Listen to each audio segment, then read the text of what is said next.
நல்லா ஒரு குருநாதரை பிடிச்சிட்டா ஒருத்தன் கவலை இல்லாமல் இருக்கலாம். வாழ்க்கையில் அவரவர் தேடி அடைய வேண்டிய அபூர்வமான சம்பத்து ஒரு நல்ல குருநாதரின் வழிகாட்டுதல். திருமூலதேவர் சொல்லுகிறார் பாருங்கள், குருட்டினை நீக்கும் குருவினை கொள்ளார். மக்கள் சரியான குருவை தேர்ந்தெடுத்து திருவடியை பிடிக்க மாட்டார்கள். நரம்ப பேர் போய் குருட்டினை நீக்கா குருவினை கொள்வார். குருடும் குருடும் சேர்ந்து குருட்டாட்டமாடி குருடும் குருடும் குழி வீழ்ந்தவாறேன்னு பாட்டார். ஒரு நல்ல குரு கிடைத்து விட்டால் நீ நற்கதி அடைந்து விட்டாய் என்று பொருள். அப்படிப்பட்ட குருவின் சிறப்பை சொல்லும்போது தெளிவு குருவின் திருமேனி காண்டல். அந்த திருமேனியை பார்த்துட்டு இருந்தாலே போதும். இறை திருமேனியின் மறு வடிவம் அந்த நாமாவை சொல்லிக்கிட்டு இருந்தாலே போதும். அவங்க சொன்ன வார்த்தையை கேட்டு நடந்தாலே போதும். இருக்கிற இடத்திலிருந்து அந்த குரு உருவை சிந்தித்தாலே போதும். அதுதான் பாருங்கள், நம்முடைய சமய இலக்கியங்களில் இந்த குருநாதர்களுக்கு அவ்வளோ உயர்வான இடம் கொடுத்தார். அவதார புருஷன் தானே ராமன், மகாவிஷ்ணு தானே ராமனா வந்தான். ராமனா வந்தவன் வசிஷ்ட மகரிஷியிடத்தில் இருந்து அவரை குருவாக ஏற்றுக்கொண்டு பயின்றான். எல்லா வித்தைகளையும் ஞானத்தையும் யோகத்தையும் குரு மூலமாக பயின்றான். இப்போ எனக்கு பிடித்தமான ஒரு இடம் ராமாயணத்தில், இந்த சீதை இருக்கிற இடத்த தேடி மித்திலைக்கு சபா மண்டபத்தில் சாத்தி இருக்கிற வில்லை யார் வளைக்கிறார்களோ அவங்களுக்கு பெண்ணை திருமணம் செய்து தருவேன்னு ஜனகன் சொன்னதுனால அழைச்சிக்கிட்டு போகிறார் பாருங்கள் விஸ்வாமித்திரர்.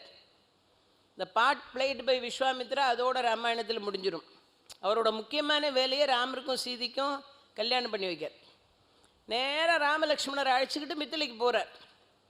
அங்கே போய் இந்த ஜனகமாமன்னனுடைய மாளிகை, அங்கே போய் இந்த விஸ்வாமித்திர மகர்ஷி ராமர் போய் வில்ல வளைக்கிறதுக்கு எழுந்து போகிறார்.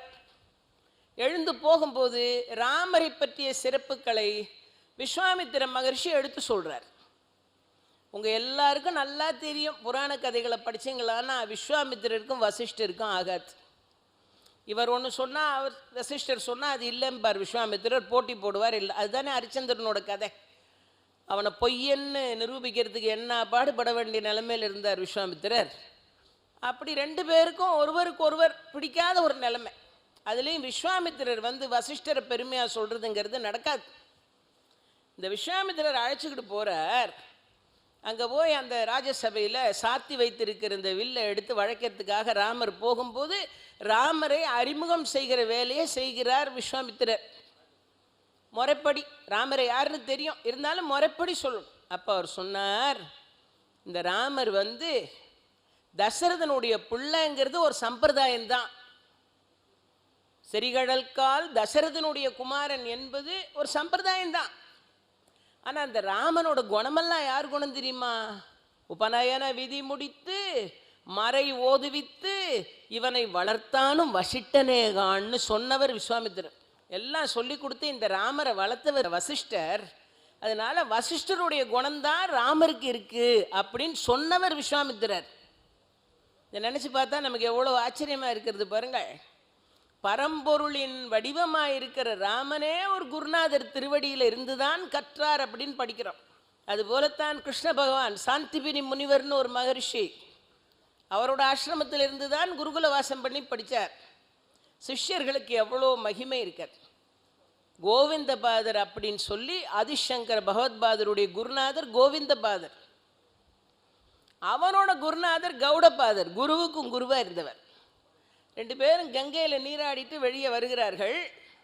ஆதிசங்கரர் போய் அவர்களை நமஸ்காரம் பண்ணுறார். எத்தனை முறை கணக்கே கிடையாது. அத்தனை முறை ஆதிசங்கரர் கௌடபாதரையும் கோவிந்தபாதரையும் நமஸ்காரம் பண்ணுறார்.